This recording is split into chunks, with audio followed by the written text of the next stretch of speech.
भुवः स्वः तत्सवितुर्वरेण्यं भर्गो देवस्य धीमहि धियो यो नः प्रचोदयात्। गुरु सत्ता प्रणाम। आज नवरात्रि पर्व भी है, इसलिए महाकाल के आशीर्वाद के साथ में हम लोग आज की कक्षा शुरू करेंगे। क्रम चल रहा है श्रीमद् भगवद गीता के 18वें अध्याय, जिसको मोक्ष संन्यास योगो नाम अष्टादश अध्याय, मोक्ष संन्यास।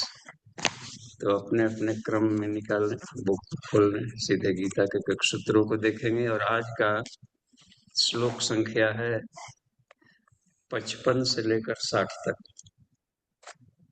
कुल 78 हैं इसमें। 78 है तो हम लोग करीब पहुंच रहे हैं समापन के। तो इसमें हम लोग देखेंगे सीधे पहले देखिए, हम भी इसको निकाल लेते हैं, वो क्रम आ गया। ठीक है, 55 से 60। देखिए, अर्जुन को अब उपसंहार के रूप में ये बात चल रही। अर्जुन यानी संसार के सारे मनुष्य। अर्जुन एक माध्यम है। ये गुरु, ये शास्त्र में गुरु और शिष्य के बीच में जो चलते रहते हैं ब्रह्म विद्या परक, तो उसके सूत्र पूरे जनमानस के लिए होते हैं, तभी वो शाश्वत होगा। उपनिषद शाश्वत है और ये ईश्वरीय वाणी है। जैसे गीता ईश्वरीय वाणी कहा गया, श्री कृष्ण के मुख से निकला। तो जो अपने आप को ब्रह्मभूत कर लिए हैं, तो वे एब्सोल्यूट ट्रुथ की चर्चा करते हैं और उसके आधार पर व्यवहारिक ज्ञान देते हैं। पुराणों में भी ये बात देखने को मिलेगी। सामयिक समस्याओं का समाधान प्लस वेद के शाश्वत ज्ञान का अवतरण प्रक्रिया, वो दोनों लेकर चली जाती है। तो इसलिए गीता को स्मृति में भी लिया जाता है, क्योंकि उस समय के सामयिक समस्याओं का समाधान भी दिया और इसमें ब्रह्म ज्ञान की चर्चा भी है। दूसरा अध्याय है सांख्य योग ब्रह्म ज्ञान, और इसमें भी बता दिए हैं वर्णाश्रम व्यवस्था भी है संसार के, कैसे क्या क्रम है, जो उस समय उलझी हुई व्यवस्था रहती थी। तो ये सब भी ज्ञान दिए गए हैं, तो इसलिए उसको स्मृति में भी श्रेष्ठ माना जाता है, स्मृतियों में भी श्रेष्ठ सुना गया। ये तो व्यास ने सुना, कहा, लिखा। संजय ने सुना, कहा, लिखा। अब आए हम लोग वहां पर 54वें वाले, पीछे देखें, एक श्लोक ठीक पीछे बता रहे हैं कि हे अर्जुन, जो साधक, जिसे आत्म साक्षात्कार के दिशा में हम लोग बढ़ रहे हैं, सभी तरह के योग साधनाओं का अंतिम उद्देश्य है कि आत्म साक्षात्कार हो, ईश्वर के साथ साक्षात्कार हो जाए और एक सायुज्यता बन जाए, ताकि जीवन के सभी तरह के भ्रम, संशय और उठापटक में हम आनंदित रहें, चित्त वृत्तियों में विक्षोभ उत्पन्न होने पर। तो यह बता रहे हैं कि ब्रह्मभूत प्रसन्नात्मा, जो साधक ईश्वर के साथ धीरे धीरे रेजोनेंस स्थापित करने लगा, वो शोक नहीं करता, क्योंकि वो आवश्यक है, वो समझ जाता है संसार के नियमों को कि यहाँ शोक करने जो कुछ नहीं है, हमारे लिए जो उचित है वो उचित है। जो चीजें, कीमती चीजें भी छूट गई तो उसमें विचलित नहीं होगा, न सोचती न कांक्षती, और आकांक्षा भी नहीं करता कि किसी तरह की कामनाएं लेकर करेंगे, वो पूरी नहीं हो तो आदमी फिर विचलित हो जाएगा। इसलिए अपना काम है, आगे बढ़ते रहें और बेहतरीन परफॉर्मेंस देते रहें।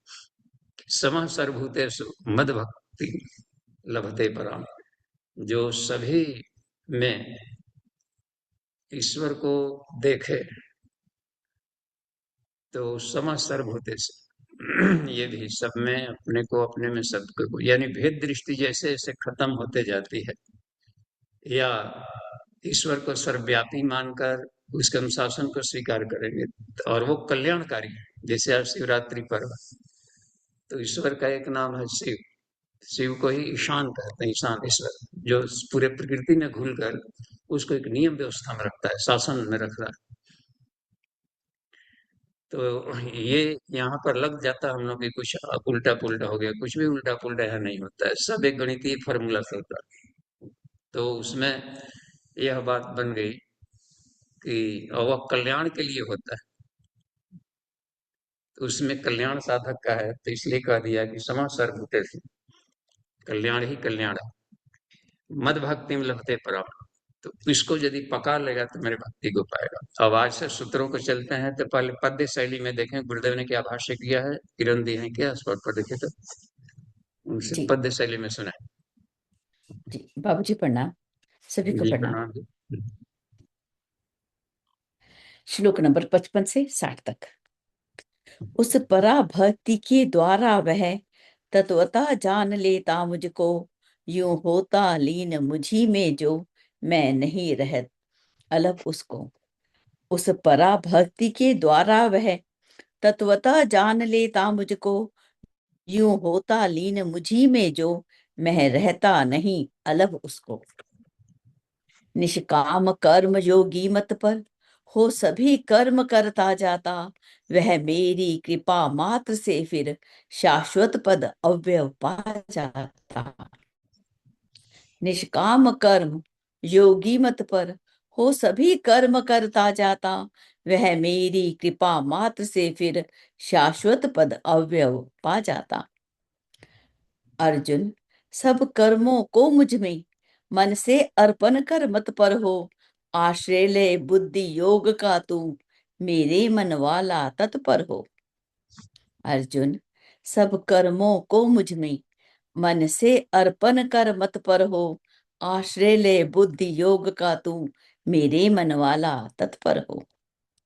मेरे मन वाला होकर यूं पा कृपा कोर तर जाएगा, यदि अहंकार वश सुना न कुछ तो स्वयं नष्ट हो जाएगा। मेरे मन वाला होकर यूं पा कृपा कोर तर जाएगा, यदि अहंकार वश सुना न कुछ तो स्वयं नष्ट हो जाएगा। यदि अहंकार का आश्रय ले तू नहीं करेगा युद्ध पार्थ, क्षत्रिय का सहज स्वभाव तुझे योजित कर देगा सुन यथार्थ। यदि अहंकार का आश्रय ले तू नहीं करेगा युद्ध पार्थ, क्षत्रिय का सहज स्वभाव तुझे योजित कर देगा सुन यथार्थ। हो करके मोह आधीन पार्थ, करना ना चाहता तू जिसको, हो करके मोह आधीन पार्थ, करना ना चाहता तू जिसको, पर वश उस सहज प्रकृति द्वारा वह ही करना होगा तुझको। पर वश उस सहज प्रकृति द्वारा वह ही करना होगा तुझको। जी बाबूजी प्रणाम, सभी को प्रणाम।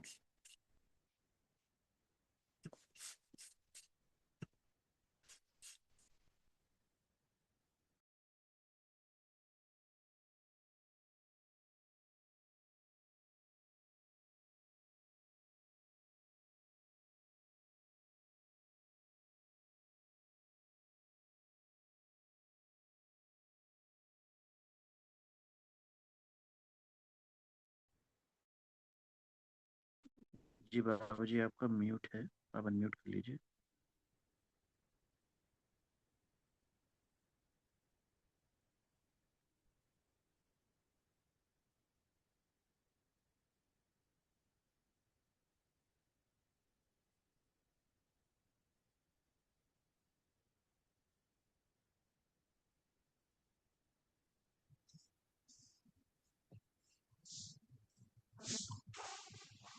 हेलो जी, अब आपकी आवाज आ रही है। जी, हमको बराबर कोशिश में रखिए, अनम्यूट हो जाएगा था जी। तो इसमें अब देखा जाए जी, प्रणाम जी, बहुत धन्यवाद। 55वां को हम सूत्र के टुकड़े टुकड़े में हम लोग चरणबद्ध उच्चारण करें। ओम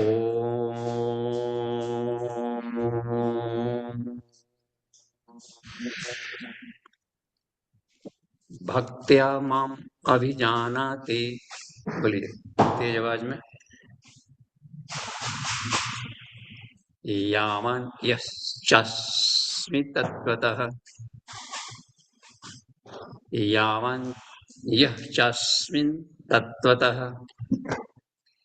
ततो मां तत्त्वतो ज्ञात्वा, ततो मां तत्त्वतो ज्ञात्वा विशते तदनन्तरं, दिशते तदनन्तरं। फिर से, भक्त्या माम अभिजानाति, भक्त्या माम अभिजानाति, यावान यश्चास्मि तत्त्वतः, यावान यश्चास्मि तत्त्वतः, ततो माम तत्त्वतो ज्ञात्वा, ततो माम तत्त्वतो ज्ञात्वा विशते तद अनंतरम, विशते तदनंतरम। देखिए इसमें भक्त्या माम अभिजानाति, उस भक्ति, पीछे चर्चा की जा चुकी है, समः सर्वभूतेषु, सब में ईश्वर को झिलमिलाते देखते हुए, प्रतिभासित शब्द का प्रयोग कर सकते हैं, सब में ईश्वर, हर प्राणी में रूप तुम्हारा पंकज सा मुस्कुराता है। तो सब में ईश्वर, अब जैसे मान ली कि वृक्ष है, तो वृक्ष में एक ही वृक्ष के सारी टहनियां, सारे पत्ते, उसमें फूल फल जो लगे हुए हैं, वो देखने में सब भिन्न भिन्न है, इन सब एक ही वृक्ष की सब अंग अवयव है। तो मई सर्वमिदं प्रोतम सूत्रे मणिगणाय, इस भाव से आदमी करता है, तो उसमें एक अलग ही तरह का ईश्वर भक्ति जगेगा। तो यहाँ पर ये बता रहे हैं कि उस भक्ति के द्वारा, उसको पराभक्ति कहा, जो मुझे जानता है, यावान च यह, यावान माने जितना, ये विज्ञान में कोष में परिपक्वता के बाद में यह स्थिति आती है कि तत्व दृष्टि विकसित होगी। तत्व दृष्टि विकसित होगी तो ये पता चल जाता है कि जो कुछ भी यहाँ गतिविधियां चल रही है, उसके परोक्ष में ईश्वर के ही इच्छाएं काम कर रही है। ये एक बहुत बड़ा फायदा होता है। तो जैसे केनोपनिषद ने पूछा था कि ये मन किसके द्वारा प्रेरित होता है, कभी ऊपर जाएगा, कभी नीचे भी जाएगा, हम लोग डिप्रेशन में चले जाते हैं या उसमें चले जाते हैं। यह यहाँ पर चलाने वाली सत्ता कोई और है, उसके निमित्त भी बनेगा। कभी कभी ऐसा भी होता है कि अपने बुद्धि के अनुसार भी, जैसे शरीर में दोनों सिस्टम है, ऑटोनोमस नर्वस सिस्टम में एक है जो कि अपने ढंग से वो चलाएगा, इस पर अपना कंट्रोल नहीं है, हार्ट बीट पर सीधा नियंत्रण नहीं है, गुर्दे अपने काम कर रहे हैं, फेफड़े अपने काम कर रहे हैं, सो जाते हैं, तो इसका मतलब है किसी और की भी सत्ता इसमें काम कर रही है। जब सो जाता है व्यक्ति, पूछा है कि तो फिर भी सो गया है, तो उसको अपने आप को पता नहीं कि कहाँ है। सोए हुए व्यक्ति से कुछ पूछेंगे तो कुछ नहीं बताएगा, वो पता नहीं उसमें शरीर में है भी कि नहीं है, कहाँ, फिर भी उसका हार्ट बीट चल रहा है। यहाँ पर है, प्रश्न उठता है कि कोई तो जरूर जग रहा है शरीर में, तो वो जग रहा है जिसका शरीर, उसको चिंता है इसमें कि इसको हमें सड़न गलन से बचाने। तो प्राणाग्निया एवास्मिन ब्रह्मपुरी जागृति, प्राण की अग्नि इस ब्रह्मपुरी में से जागृत रहती है, चलते रहती है। तो ये ज्ञान मिल जाता है विज्ञान में, को उसमें पकने पर अनुभूति होता है कि इस शरीर में दोहरी सत्ता काम कर रही है। एक अपनी, जिसको हम कहते हैं वॉलेंटरी नर्वस सिस्टम, अपने ढंग से भी हाथ पांव हिला रहा है, तो कुछ चेतना अपनी भी काम कर रही है, लेकिन डुअल सिस्टम काम कर रहा है। एक ईश्वरीय व्यवस्था भी है शरीर में, जो कि अपने ढंग से घसीट करके ले जाएगी, करेगी, जिस उद्देश्य के लिए बनाया उस उद्देश्य में वो ले जाएगा। करवाएगा अपना। तो यह कह रहा है कि ये इसको जो जानता, अच्छा और भी कि ईश्वर को किसी तरह से जाना नहीं जा सकता। यावान का मतलब कि मेरी जितनी सामर्थ है और जो जैसा हूं उसको तत्वतः जानने लगता है। एक तो बात यह समझ में आ जाती है विज्ञान में कोश के आनंद में कोश को पार करते करते कि तालबद्ध सिर्फ हुआ जा सकता है, ईश्वर को समग्र रूप से नहीं जाना जा सकता। इसलिए वह एको ब्रह्म द्वितीय नास्ति, इस सृष्टि में ईश्वर के सिवा दूसरा कोई नहीं है और उसके सामर्थ्य के बराबर भी कोई नहीं। तो ब्रह्मा विष्णु महेश को भी जो कि घसीट करके अपना काम ले रहा है, सभी मेडिटेशन करते रहते हैं, ब्रह्मा भी ध्यान लगा रहे हैं, विष्णु भी ध्यान लगा रहे हैं, शिव भी ध्यान लगा रहे हैं। इसका मतलब है कि कोई और सुप्रीमो सत्ता है जिसके अनुशासन में रह करके सारे कर रहे हैं। तो उस ब्रह्म के सामर्थ्य को मनुष्य चाह करके भी पूरी तरह नहीं जान सकता। ये जानकारी मिल जाती कि चाह करके भी सारी शक्ति झोंक भी दे तो समग्र रूप से हम ब्रह्म को नहीं जान सकते। इसलिए कि यावान और यह है कि हम तालबद्ध यदि हो ले, समर्पण कर लें, तो एक बात आती है कि वो अपने गोद में ले लेता है ईश्वर। जो लोग भी समर्पण किए जितनी मात्रा में, तो उसका संरक्षण ईश्वर के द्वारा मिलना शुरू हो जाता है। योग क्षमा महाम्यम की स्थिति आती है उसमें। तो ये बात समझ में आती है। इसलिए साधु संत महात्मा को देखा जाता है कि वे लोग ईश्वर को ही साथ में लेके चलते हैं हमेशा, ईश्वर के साथ साझुता बनाए रखते हैं। संसार का भी काम करेंगे लेकिन वो ईश्वर को अपने हृदय में बिठाए रखकर चलेंगे। तो जो भूले हो जाती है उस भूलों को मानवीय स्वभाव के अनुसार तो उसको संभाल लेता है। तो ये कह रहे हैं कि जो मैं हूँ जैसा हूँ इस भक्ति के द्वारा तत्वतः जान लेता है। ततो माम तत्व ज्ञात्वा, फिर तत्व ज्ञान के द्वारा इसको जान करके विशते तद अनंतरम मुझ में प्रवेश कर जाता है। प्रवेश करना जैसे कोई दरवाजा जैसे नहीं कि हम प्रवेश कर जाए, मुझ में तादात्म्य स्थापित कर लेता है। तालबद्ध हो जाने को ही प्रवेश करना का, अपना कोई बाउंड्री नहीं रखना, बिल्कुल अपना कोई उसमें महत्व नहीं रखना। तदनंतरम तो ये बात बनती है। अच्छा देखिए, मान ली किसी के साथ हम रेजिडेंस बनाना चाहते हैं, तालबद्ध होना, तो एक तालबद्ध होते होते एक ऐसी स्थिति आती है कि हम समग्र समर्पण की स्थिति में जाते हैं और पूरी की तरह उसके नियंत्रण में आता है। तो उसी को कहते हैं विशते, यानी उसमें प्रवेश कर गया। तो मेडिटेशन की अवस्था में सभी व्यक्ति को लगेगा, किसी भी जो भी अपने आदर्श में से गुरु का ध्यान आप कर रहे हैं, तो कभी कभी लगता है कि हम बिल्कुल ही गुरु की सत्ता से ओतप्रोत हो गए, आ गए। जो भी जिनके आदर्श हो किन्हीं को, तो अपने इष्ट को हनुमान भक्त हो, ये हो, या जो अपना आदर्श मान लिए हो, विवेकानंद को मान लिए हो, श्री अरविंदो को मान लिए हो, या रामकृष्ण परमहंस को मान लिए हो, या कबीरदास को मान लिए हो, जो भी हर व्यक्ति के कोई ना कोई एक आदर्श रहता है दिमाग। तो यदि उसके गुणों को उसके थॉट में यदि हम गहराई में चलते जाएं तो एक ऐसी स्थिति आती है कि अपनी सत्ता खत्म हो जाती है और उसकी सत्ता से उत्पन्न हो जाता है साधक। तो उसको विशते कहा यहाँ पर कि वो उस समय में ओतप्रोत हो गया और वो अपनी शुद्ध बुद्धि नहीं, ब्रह्म में बन चुका है उसमें। और बाद में भले भुलकड़ी आवे तो अलग बात है, लेकिन उस अवस्था को विशते कर गए। विशते तदनंतरम प्रवेश कर जाता है मुझ में।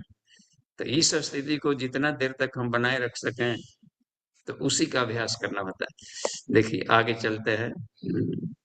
56 हो गया, 56वां हो गया। और देखिए 56वां दोहरा में हम सर्व कर्माण्यपि सदा, बोलिए सर्व कर्माण्यपि सदा, सर्व कर्माण्यपि सदा कुर्वाणो मद्व्यपाश्रयः,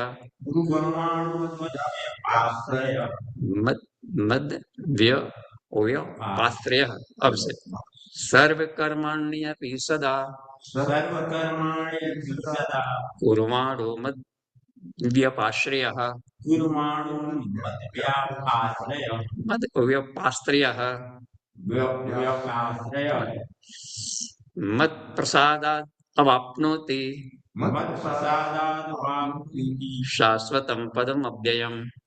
शाश्वतं पदमव्ययम्। मत प्रसादात तवाप्नोति, मद प्रसादात् वाप्नोति, अवाप्नोति माने प्राप्त करना, मद प्रसादात तवाप्नोति।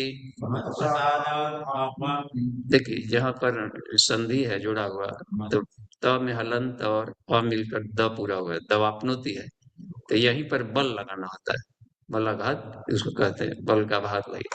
मत प्रसादात दवाप्नोति मद प्रसादात् वाप्नोति, शाश्वतम पदम अव्ययम। शाश्वतं पदमव्ययम्। अब इसमें देखें एक एक को चरणबद्ध देखें। सर्व कर्माणि अपि सदा कुर्वाण मत व्यपाश्रय।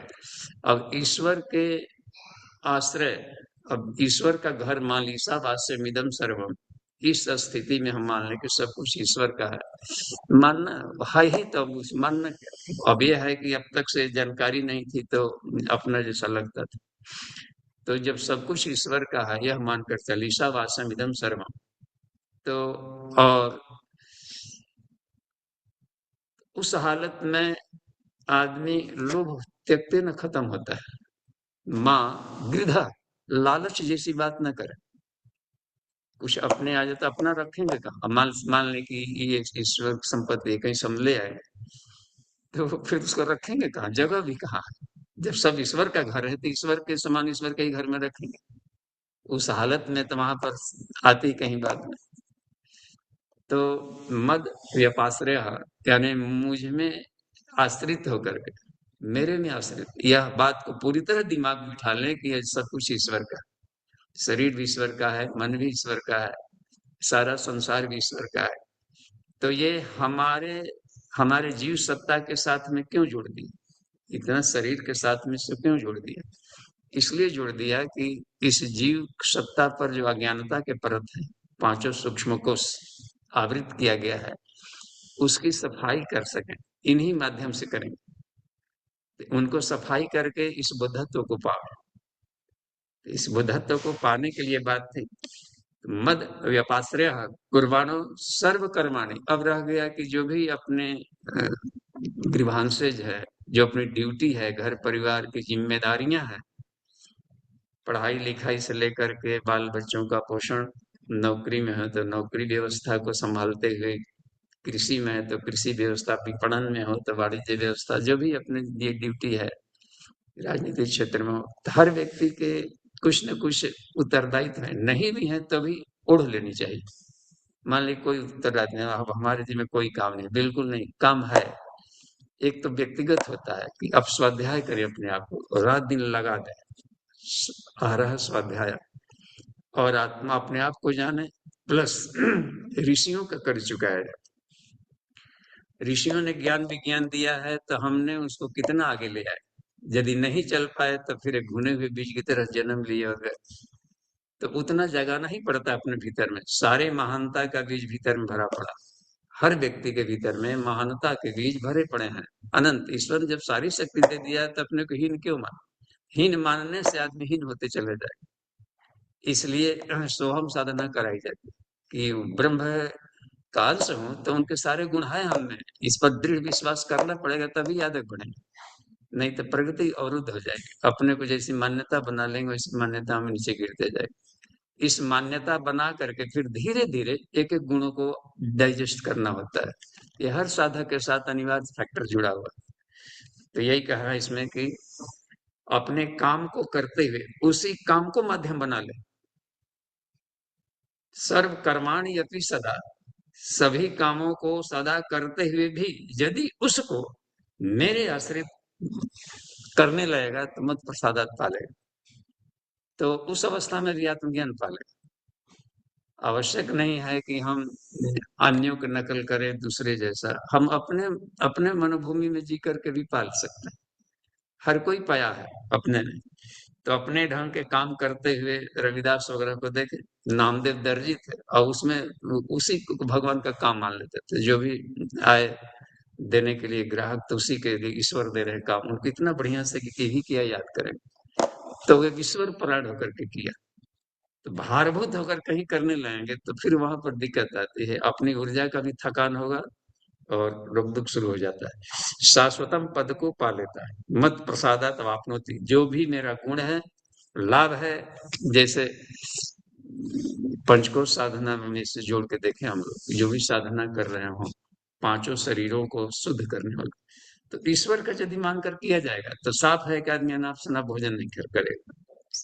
अपना जिस दिन माने कि अपना शरीर है, चलिए जो भी अपना कर लें, खा पी लें, तो उसमें दिक्कत आएगी। तो प्रसन्न मन से खाएंगे। अच्छा, और दूसरी बात है कि जो भी साधनाएं बताई गई है, आसन, उपवास, तत्व शुद्धि, तपस्या, उसमें मन लगाकर, लगन लगा करके करें। थोड़ा सा कभी अनुकूल होगा, कभी अनुकूल नहीं होगा, तो उसी में खोजते रहें कि कैसे इसको अनुकूल बनाया जाए, हमारे स्वभाव के अनुसार क्वांटिटी कम किया जाए, क्या किया जाए, कौन से आसन नहीं हो रहा है, कैसे करें, तो वो लाभ देगा ही देगा। तो मत प्रसाद माने आरोग्यता, वो मत प्रसाद कहलाएगा। चिरंजीवी, दीर्घ जीवन, ये मत प्रसाद हुआ। लेकिन जो भीतर की जो क्रियाएं किया गई, सर्व कर्माणी में अपने आप को भी व्यवस्थित रखना है। यौगिक क्रियाएं भी आती है, भीतर की खेती बाड़ी अधिक तो वही आता है भीतर। संसार के बाकी सारे काम आपात व्यवस्था है, बस वो सर्वाइवल के लिए। लेकिन काम करना है, जो भी कमा के लाए, ताकि भोजन के लिए लाएंगे, अपने जीवन के विकास के लिए अध्ययन करेंगे, किताबें खरीदेंगे, कुछ ना कुछ करेंगे। तो यही कह रहे हैं कि उस मत प्रसाद को, जो उपलब्धि कही गई, स्वर्ग, ओज, तेज, जस, ये मिलेगा। आत्म साक्षात्कार, अखंड आनंद, ये मत प्रसाद हुआ। तो यह कह रहे हैं कि वो पाएंगे, और शाश्वतम पदम अव्ययम, अविनाशी शाश्वत पद को, यानी पीस एंड ब्लिस, अखंड आनंद, अखंड शांति को साधक पालेगा। तो मद व्यपाश्रय होना चाहिए। ये इसमें सबसे बड़ी काम है कि मद व्यपाश्रय, इसमें मेरे परायण हुआ कर्मयोगी। आगे देखिए 57, चेतसा सर्व कर्माणि चेतसा सर्वकर्माणि मयि सन्न्यस्य मत्परः मयि सन्न्यस्य परपरः बुद्धि योग बुद्धि योगमुपाश्रित्य बुद्धियोगं उपाश्रित्य मच्चित्तः सततं भव। मच्चित्तः सततं भव। देखिए इसमें चेतसा सर्व कर्माणि, चेतसा का मतलब हुआ एक बौद्धिक धरातल, एक मनोभूमि। मन की एक ऐसी व्यवस्था बना लें कि ईश्वर परायण होकर हमें करना है। मत पर माने ईश्वर परायण, तो ईश्वर का सब कुछ है। इस कॉन्सेप्ट को बिल्कुल ही ये दिमाग में बना करके चला जाए। चेतसा मनोभूमि ये बनी रहे हमेशा। तो सर्व कर्माणि, फिर जो भी काम करते हैं, मैं सन्न्यस्य मत पर, मेरे परायण होकर के और मुझ में उसको अर्पित करके। मैं शब्द में अब यहाँ पर देखिए द्वैत भावना लगे कि कृष्ण के लिए बाहर कोई सत्ता है, भीतर में ही सारे देव शक्तियां हैं। तो भीतर के शक्तियों को वो जगानी होती है। पंचकोशी पंचदेव, भीतर में सारे, जब 33 कोटि देवता कह दिया गया है, एकादश इसमें रुद्र भी हैं, द्वादश आदित्य भी हैं, ये है अक्षणोर में चक्षुषो चंद्रादित्य, मूर्धनि ब्रह्मा, शिखाएं विष्णु, शरीर को भगवान का मंदिर मानेंगे। तो मत परायण यानी कि पूरी सृष्टि, अच्छा मत का व्यवस्था बाहर भी है। ये पूरे पूरे प्रकृति के पसरा में भी ईश्वर घुला हुआ है, ज्ञान युक्त ऊर्जा, पूरी प्रकृति में भी ब्रह्म घुला है। और इस प्रकृति के घटकों से शरीर भी बना है, शरीर के भी घटक में घुले होंगे। तो समग्रता के ध्यान में मनोभूमि में रखें, तो किसी को अधिक से अधिक अपनी जितने भी बुद्धि है, उसी के आधार पर अपने कर्मों को उसमें लगाएं, मनोभूमि। और भी देखिए बुद्धि योगम उपाश्रित, या बुद्धि योग का उपाश्रित लेकर। और बुद्धि योग यहाँ पर क्या शब्द आ गया इसमें, बुद्धि योग यानी समझदारी। हर जगह संसार में कोई भी ऐसा काम नहीं है जो कि ब्लंडली किया जाए, उसमें हर जगह समझदारी की जरूरत है। क्योंकि हर प्राण से सारा संसार बना है, और प्राण की गति ऊपर भी जाएगी, नीचे भी जाएगी। तो हमें कहाँ जाना है, उसको ध्यान में रखते हुए हमारा उद्देश्य क्या है, हम कहाँ जाना चाहते हैं, उस उद्देश्य के आधार पर उन वस्तुओं का उपयोग करेंगे। अप ट्रेन डाउन ट्रेन, प्राण मूलाधार से सहस्रार भी है, सहस्रार से मूलाधार भी है। प्राण पतन की तरफ ले जाएगा, मन दोनों तरफ, कुमार्ग पर भी जा सकता है, सन्मार्ग पर भी जा सकता है। आंखें कुदृष्टि भी डाल सकती हैं, सुदृष्टि भी डाल सकती हैं, देखने से। तो हमें क्या तलाशना है, क्या चलना है, इसको बुद्धि योग कहेंगे। तो श्रेष्ठता की दिशा में जब भ्रमण किया जाता है उसको बुद्धि योग, योग शब्द मतलब होता है श्रेष्ठता, सन्मार्ग पर प्रेरित करे। धियो यो न प्रचोदयात्, तो प्रचोदयात्मक से थोड़ा प्रेरित करना है, लेकिन सन्मार्ग शब्द उसमें डाला गया है। प्रेरित करे तो डाउनफॉल की तरफ प्रेरणा करे, ढकेले के ऊपर उठाना। तो उपास्य प्राण कहा गया है ऊर्ध्वगामी को। ओम, ओम प्राणाय नमो, अथर्ववेद में आता है प्राण सूक्त है एक।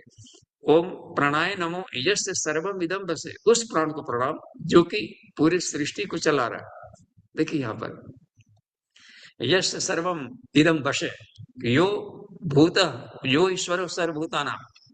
देखिए अब यहाँ पर देखिए कि बुद्धि योगों उपाश्रित, समझदारी से कोई काम सामान खरीदना हो, करना हो, पढ़ना है, तो उसमें भी जाकर के बुद्धि का हमने कोई भी कभी भी फालतू चीजें नहीं पढ़ी है, वो पढ़ा है जो कि हमको जरूरत थी। तो जिसमें अपने को विकास, आत्म कल्याण और लोक कल्याण, ये दोनों भाव जुड़ा रहना चाहिए। इसमें अपने आप को विकास करना है, हमेशा इसमें रखें आत्मिक विकास हो रहा है कि नहीं। तो बुद्धि योगम उपाश्रित मत चित सत्यम भवा, और यह मनोभूमि चित्त, चित्त यहाँ पर मन बुद्धि चित्त, चित्त जो है मत चिता सत्यम भवा, तो इस तरीके के करेंगे तो चित्त में ऐसे संस्कार आ जाएंगे। वो संस्कार को मजबूत कर रहा है। सत्यम भव, निरंतर उसमें रहो। देखिए अभी पकाई जा रही है, साधक को विषते हो गया, लेकिन कभी भी जैसे ध्यान में हम तो विषते हो गए, लेकिन फिर बाहर निकले तो फिर खिलखिलाहट में आ गए, कुछ ऐसा या थोड़ी सी भिन्नता आ गई। तो ये भिन्नता को पकानी है, इसलिए कहा कि सततम भव। एक और भी आया था ना, उसमें आया था कि शरीर छोड़ते समय जहां जाएंगे तो वो मनोभूमि का आधार पर जाएंगे। शरीर छोड़ते समय बाहर की ज्ञान इंद्रियां खत्म हो जाती, आंखें पथरा जाएंगे, भीतर के अचेतन मन के फिल्म चलना शुरू होता है, और रिजल्टेंट जो होगा उसी ढंग से आगे प्रोजेक्शन होगा। उसमें कहा गया है यम यम वाप स्मरण भावम तेजति अंते कलेवरम तम तमय वेति कौन्तेय सदा तद भावाविता। तो और इसलिए कहा कि तुम हमको सतत अभ्यास करो, बस। उसमें माम स्मरण, कृष्ण सर्वेषु कालेषु माम स्मरण, इसलिए सततम भव। जो बात कर रहे हैं ना कि पकाने के लिए यह मनोभूमि लंबी ले जानी पड़ती है, लगातार उठते बैठते चलते, भुला गया तो इसे कर नो प्रॉब्लम, भुलकड़ी आ गई, फिर से अपना बैकअप हो जाए, फिर से अपना संभले चलते रहे। ये हर एक के जीवन में आई है, एक बार में किसी को नहीं मिला है, लंबे प्रयास करने ही करने पड़ते हैं। स तो दीर्घ काल निरंतर, सत्कारा से भी तो बिना बोर हुए, बिना झल्लाहट के लगातार उसमें सफलता हर एक के जीवन में आती है।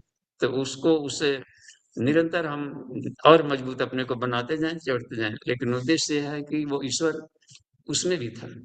हर जगह में कल्याण छिपा रहता है, इसलिए कल्याण नहीं रहता है कहीं। तो निरंतर अपने आप को बढ़ाते जाए, सततम भवा यानी संस्कार में ले आवे, बस अवचेतन मन में, अचेतन मन में बिठा ले तब तक।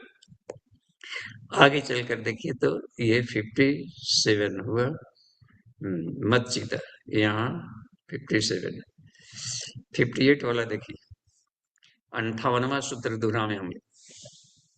मत चिता सर्व दुर्गाणि मच्चित्तः सर्वदुर्गाणि मत प्रसादात् तरिष्यसि मत्प्रसादाच्यतिष्यसि अथ चित्त्वम् अहङ्कारान् अच्छित्त्वम् अहङ्कारान् न श्रोष्यसि विनक्ष्यसि।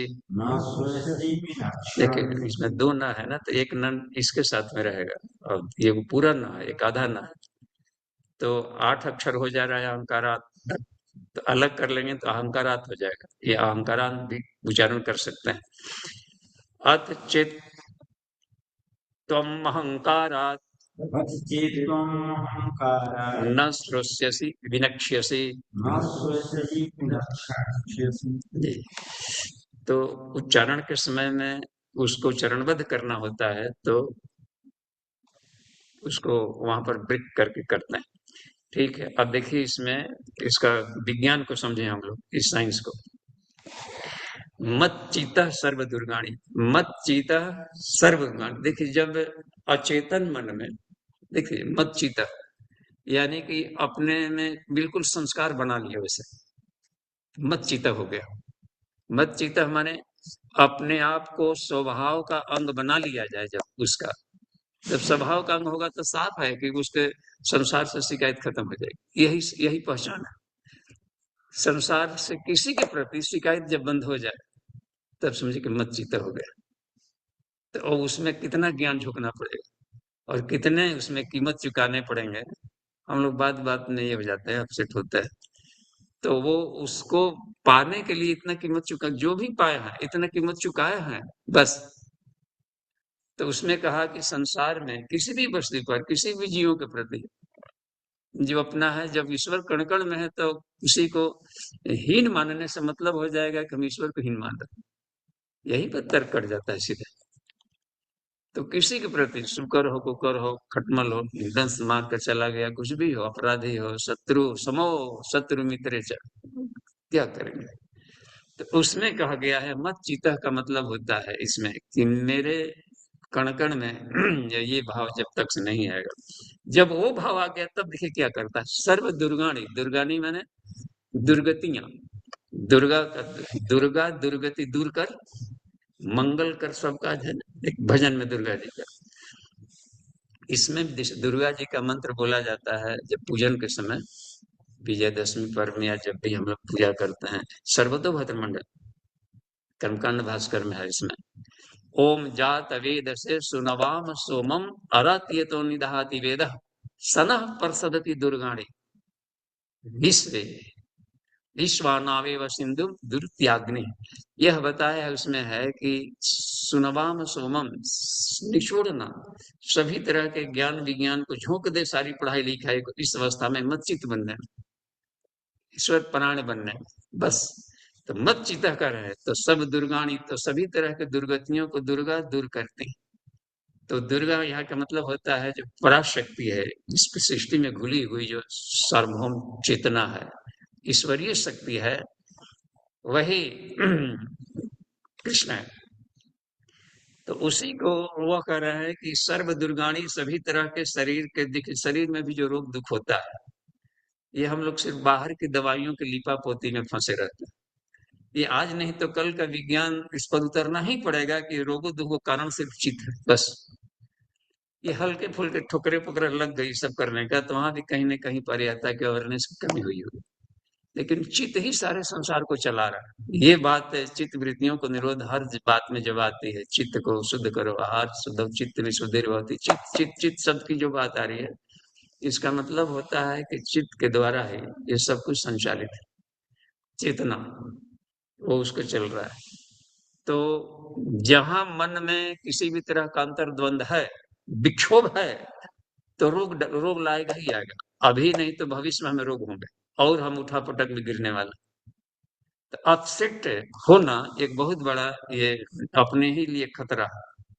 दिमाग का अंतर्द्वंद से रोग पैदा होते हैं चित्त का द्वारा। अभी देखिए अभी चल रहा है ना कि जिसे मान लें कि दिमाग में किसी तरह का यदि चित्त में विक्षोभ है तो शरीर के वहां से तरंगे निकल रही है। देखिए कैसे साइंस काम कर रहा है, क्योंकि इलेक्ट्रोमैग्नेटिक रेडिएशन विचार निकल रहा है और विक्षोभ वाला निकल रहा है और शरीर के सारे नर्व फाइबर्स के माध्यम से गुजरता है। ब्रेन देखिए इसमें मनोमय कोष में, देखें इसको हम लोग विज्ञान में मनोमय, ये दोनों आ जाता है इसमें। तो ये जो भी विचार चल रहा है तो नर्व फाइबर्स के माध्यम से हर बड़ी सेल्स में गया और विक्षोभ जैसा कोई विचार चला अपसेटेज वाला तो हर बड़ी सेल्स में जाएगा और उसको तोड़ेगा वो, क्योंकि तोड़ने वाला है वो। उसमें आकर अरेगुलर आ गया है, आनंदमय शांति में नहीं आकर के विक्षोभ वाला ला रहा है तो बड़ी सेल्स को तोड़ देगा। और यदि अपने मनोभाव को किसी के सामने व्यक्त नहीं करेंगे तो क्या होगा कि उसको घुट घुट करके वो उसको फिर उसको उसी को तोड़ तोड़ करके वहां पर शिष्ट बना देगा। तो कैंसर जैसी बीमारियां हैं लंबी जो नॉन क्यूरेबल जैसे स्थिति में चली गई या क्रोनिक बन गया कोई, तो उसका कारण होता है चित्त, अपने चेतना है, मनोभूमि है। अभी देखिए पिछले दिनों ये एक चला हुआ था बिहेवियरल साइंस। तो अमेरिका में एक है येल यूनिवर्सिटी है। येल यूनिवर्सिटी में बहुत सारे जैसे बुश वगैरह जो प्रेसिडेंट हुए सब वहीं से पढ़े हैं। हम गए थे कनेक्टिकट स्टेट में पढ़ा था, तो हमको लेकर गए थे घुमाने के लिए, कहा कि यूनिवर्सिटी में चला जाए घूमने। म्यूजियम वगैरह भी देखे, होता है साइंस का फैकल्टी के तरफ में घूमने के लिए। तो येल यूनिवर्सिटी बहुत बड़ा है, यानी वन ऑफ द ओल्डेस्ट है एक तरह से अमेरिका का। बहुत है, जिस बोस्टन हार्वर्ड यूनिवर्सिटी, ये येल यूनिवर्सिटी की विशेषता देखे उसमें जाकर के कि उसके साइंस फैकल्टी में गए थे, उसमें देखे उल्का पिंड भी रखा हुआ था जो नहीं गिरता है आकाश से। या बिजली गिरती है तो पृथ्वी में कहाँ तक गई, तो उसका स्लाइस काट के भी रखे थे। माने बहुत गजब का उसके भीतर में सब कुछ था, साइंस व्यवस्था। तो ये बता रहे थे कि यूनिवर्सिटी में एक वैसा फैकल्टी खोला गया था जो कि इससे भिन्न हो, दवाइयों पर आश्रित नहीं। ये रोगों का कारण ये है मन होता है, मन से निकले हुए विचार होते हैं, और वो विचार ही रोगों को डैमेज करते हैं। तो आदमी के रहन सहन, खान पान और चिंतन प्रणाली को सुधार दिया जाए तो रोग खत्म होने लगे। तो कैंसर जैसे डिडली डिजीजेज हैं, या और भी जो क्रोनिक रोग जिसे लगता है कि अब दवाओं के पकड़ से बाहर है, उसको भी इसके द्वारा क्योर शुरू हो गया, और ये पूरी मान्यता प्राप्त किया वहां से, और उसके लिए बहुत गहन चल पड़ी है। तो ये के क्रम चल पड़ता है। और भी साइंटिस्ट हुए हैं जैसे कि किसी भी तरह के रोगों का इसमें दिया है कि आपको गठिया सठिया होता है ना, हम लोग को लगता है कि गठिया अर्थराइटिस वगैरह, ये भी सब मेंटल है। अर्थराइटिस, डायबिटीज वगैरह होता है, या क्षय, टीबी वगैरह भी सब मेंटल है। अभी तो दवाइयों पर लंबा खाने का मतलब होता है, जैसे हार्मोनल डिसऑर्डर, ये भी मेंटल है। कोई भी हार्मोनल डिसऑर्डर हुआ है तो वहां पर चक्रों से वहां पर बिजली सप्लाई सही नहीं गया, और हर चक्र के साथ में देखिए जुड़ा हुआ हार्मोनल सिस्टम।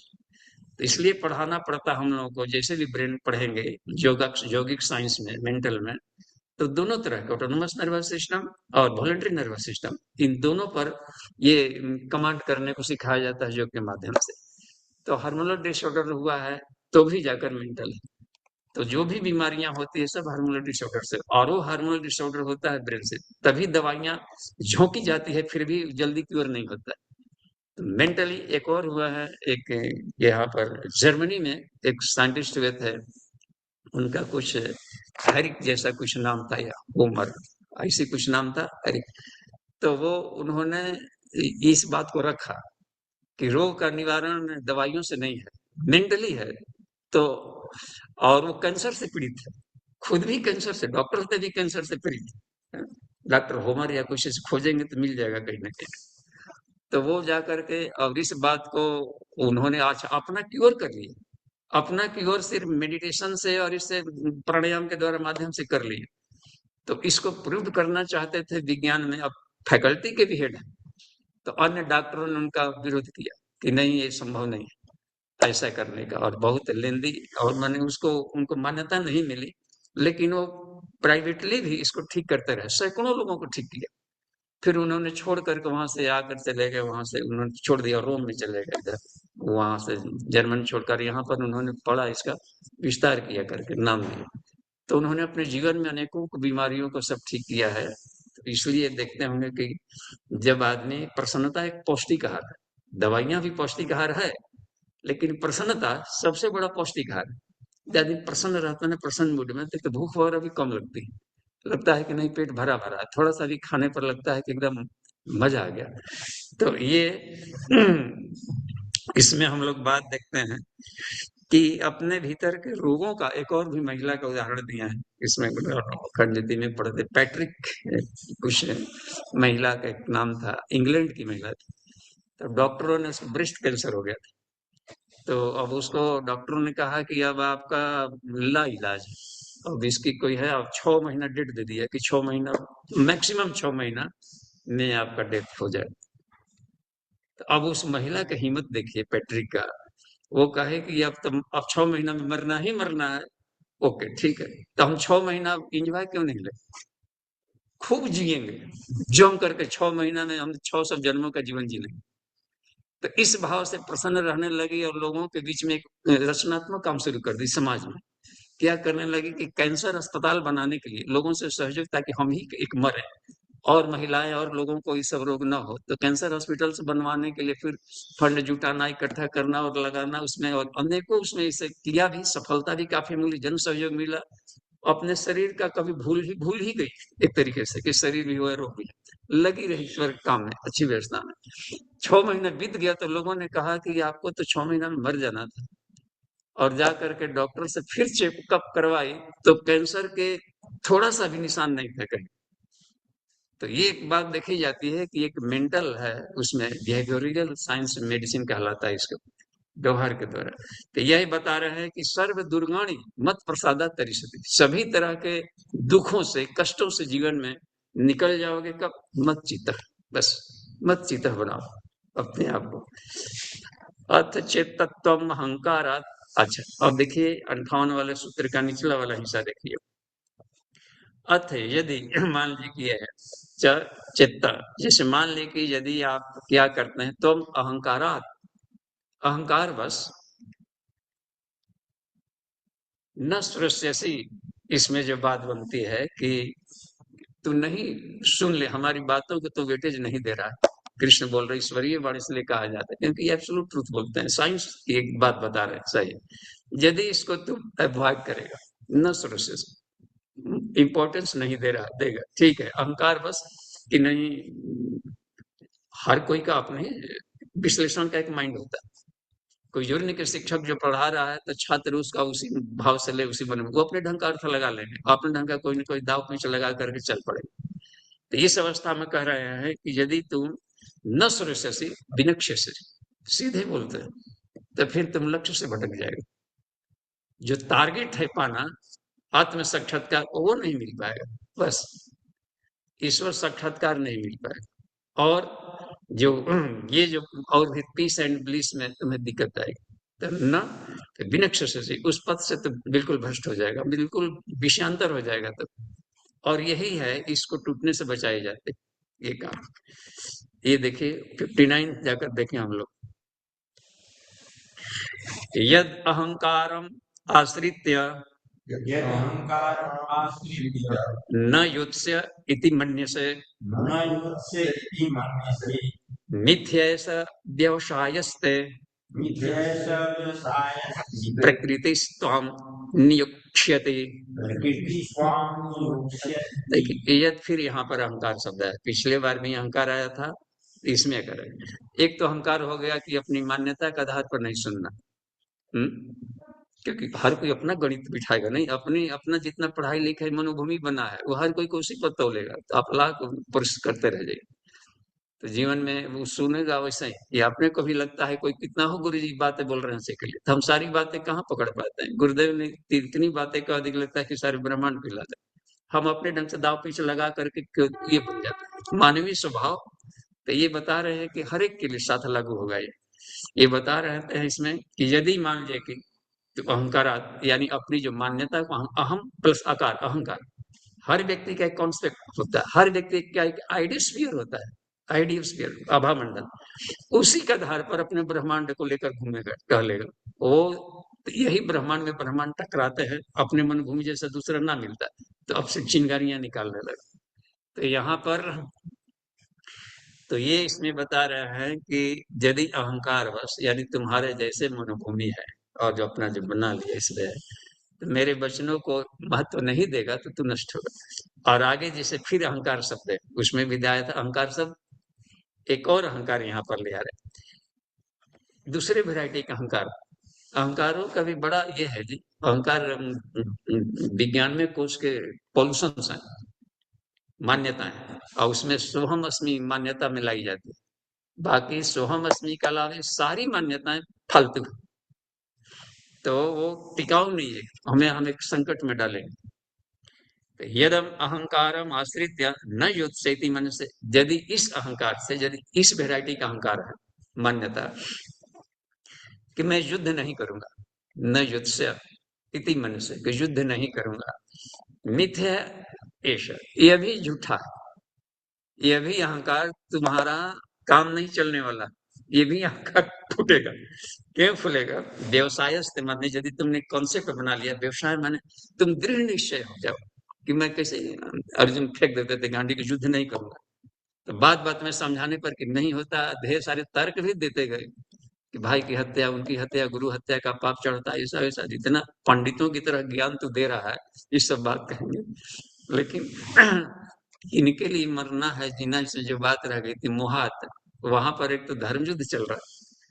तो यह जो तू कह रहा है कि यदि तूने निश्चय कर ही लिया है कि युद्ध नहीं करूंगा, ऐसा कॉन्सेप्ट बना लिया है, मान ले कि हर हालत में, तो भी तुम्हारा टूटने वाला, क्योंकि प्रकृति प्रकृति त्वां नियुक्ष्यते, प्रकृति तुमसे कराएगी। लेकिन इसका मतलब है ना कि शरीर पर दोहरी सत्ता है, एक प्रकृति की सत्ता है, सतरजतम, वो सबको उखाड़ पखाड़ देगी जी। महाप्रलय में सब ब्रह्मा विष्णु महेश सब जाकर के कहा, ये सूर्य है, ये भाव बन के उड़ जाए, कहीं राख राख बन के गायब हो जाए, सब फ्यूज हो जाएंगे। तो ये प्रकृति बहुत ताकतवर है, उसका नाम है अव्यक्त। देखते हैं, अब मैं अव्यक्तों का अव्यक्त हूं। देखते जीवात्मा से भी श्रेष्ठ अव्यक्त का है, जो जीव सत्ता है, इसको विभिन्न जोड़ियों में घुमाता है, भटकाएगा। कृष्णोपनिषद आप पढ़ रहे थे ना, कुछ में ओखल बन गए थे, मुसली बन गए थे, कश्यप अदिति, इसमें इस सब बने हुए थे, और सारे ऋषिगण, ब्रह्मा जी क्या बन गए थे, लकुटी उनका, और शिव बांसुरी बन के लटके हुए। तो ये कहना है कि जो प्रकृति है त्रिगुणात्मक है, जहां प्रकृति में अनबैलेंस होता है तो ऑटो सिस्टम से उसको लथाड़ के रख देगी, अंधड़ तूफान की तरह करेगी, आवास बनकर। तो ये प्रकृति त्वाम करा रहा है, क्योंकि अभी परिवर्तन की बेला है, जो परिवर्तन की बेला चल रही है, तो जो उसमें नहीं चाहते हुए भी जो करेंगे उनको प्रकृति अब रगड़ेगी, तो वो करा लेंगे, क्योंकि वो अभी बैलेंस चाहती है बस। तो किसी को बस तो अपने माने या ना माने, वो रगड़ के रखनी है, यानी कि अभी जानबूझ करके अपने को बदले, नहीं तो प्रकृति रगड़ देगी, बदल देगी। वो तो कैसे हमें तो उठा पटक करके कहीं पर, जिसे काम लायक ईंधन नहीं तो झोंक देना सीधे, क्योंकि ऊर्जा का नाश होता ही नहीं, तो उसके लिए क्या मोह माया, बस। तो प्रकृति कह रहा है कि यह यदि तुम्हारा कॉन्सेप्ट है, व्यवसाय में दृढ़ निश्चय, एकदम कॉन्फिडेंस तो बना लिया है कि नहीं भी करूंगा तो प्रकृति करवा लेगी, तुमको ये करना है, तो ये भी तुमसे नियुच्यति मैंने इसमें कर देता है। ये बात में आ गया कि तुमको जबरदस्ती, प्रकृति जबरदस्ती करा लेगा। जबरन कैसे होता है कि पता नहीं कैसे क्रोधावेश में आ गया, जबरन इसका मतलब है कि प्रकृति करा रही।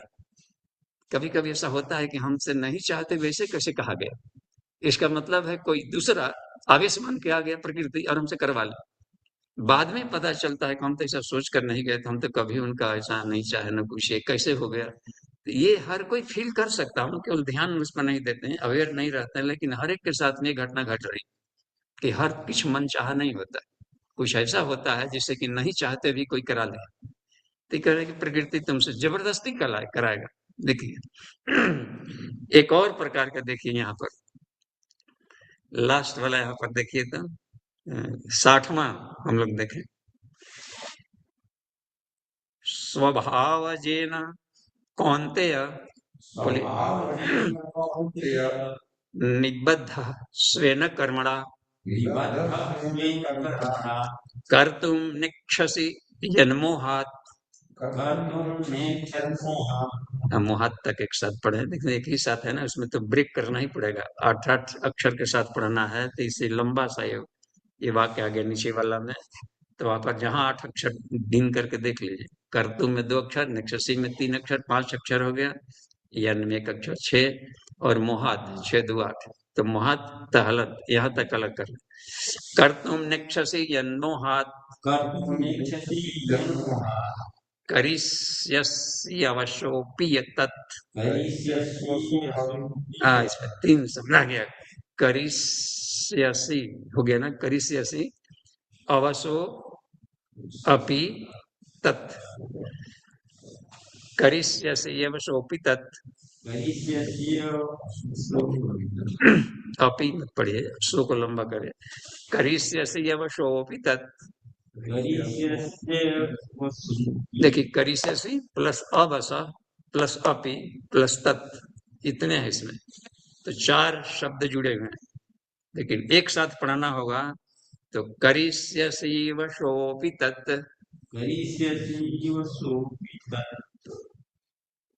टुकड़ा टुकड़ा कर करिष्यसि अवसः अपि तत्, माने हाँ अवसः को हो गया जैसे कि न, तो स्वस्ति नो बृहस्पतिर्दधातु, तो विसर्ग उकारांत भी हो गया यहाँ पर यदि स्वर वहां पर आ गया है तो इसमें यहाँ पर देखिए स्मृति तो अब से फिर से पढ़िए। स्वभावजेन कौन्तेय स्वभावजेन कौन्तेय निबद्धः स्वेन कर्मणा निबद्धः स्वेन कर्मणा कर्तुं निक्षसि यन्नोहात् कर्तुं नेच्छसि यन्मोहात् करिष्यसि एव सोऽपि तत्। करिष्यसि यव सोऽपि तत्। ठीक है, अब देखें यहाँ पर एक और भी बात आ रही। एक तो व्यवस्था आ गई कि हम अपने ज्ञान के आधार पर उनकी बात को नहीं सुनना, जैसे तालबद्ध, तो भी नष्ट हो जाएगा, क्योंकि वो कल्याण की दिशा में जाने वाली बात कर रहे। दूसरा, तुम ऐसा मान लिया है कि तुम युद्ध नहीं करेगा, तो प्रकृति चाहती है वो करवा लेगा अभी रगड़ कर, क्योंकि बैलेंसिंग अवस्था में अभी चल रही है। देखो युग परिवर्तन की बेला अवस्था थी, द्वापर भय सतयुग की नहीं, तो उसमें प्रकृति तो उन्हीं लोग को माध्यम बनाएगी ना जिनमें उसमें थोड़े ये व्रत है। और ये कह रहे हैं कि